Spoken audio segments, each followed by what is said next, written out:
Shalom, shalom. Vous imaginez-vous être à un endroit aussi serein et aussitôt vous assistez à des bruits énormes, à des bruits de bombardement, d'explosions. Alors vous penserez que ce ne sont que des tirs, des obus ou d'explosions. Mais non, ceux-ci descendent du ciel. Elles descendront et ce moment s'approche.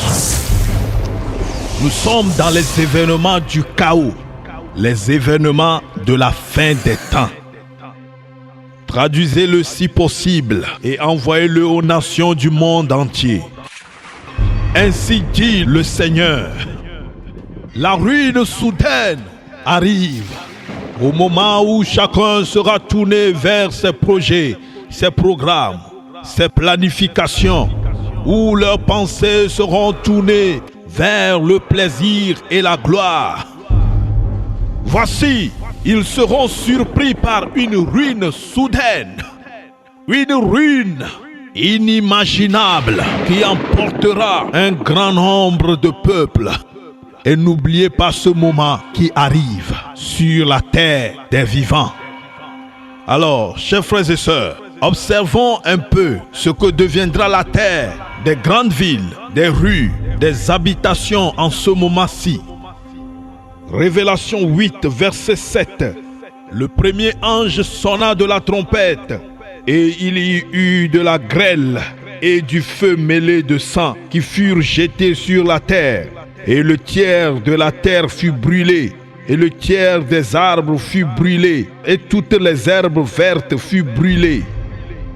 Le second ange sonna de la trompette, et quelque chose comme une grande montagne embrasée par le feu fut jetée dans la mer, et le tiers de la mer devint du sang. Et le tiers des créatures qui étaient dans la mer et qui avaient vie mourut, et le tiers des navires périt. Révélation 16, verset 17.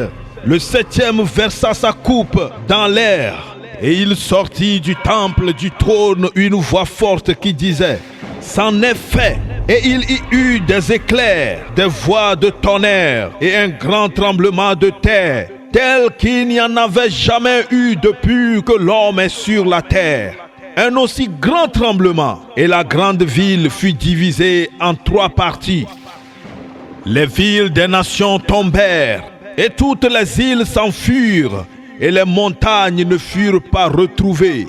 Et une grosse grêle, dont les grêlons pesaient un talent, tomba du ciel sur les hommes, et les hommes blasphémèrent Dieu à cause du fléau de la grêle, parce que ce fléau était très grand. Comment pourras-tu survivre dans ce chaos qui arrive? Ainsi donc que l'insensé dise, ce ne sont que des fictions pour provoquer la peur ou la terreur, mais que le sage dise, ces événements sont imminents, et qu'il tourne son regard vers l'éternité glorieuse, se préparant pour l'enlèvement avant cette désolation. C'est la voix de celui qui crie dans le désert. L'évangéliste Dosavat Mauto, de la mission Le Réveil de la fin des temps. Plus 228 91 68 07 46. Shalom.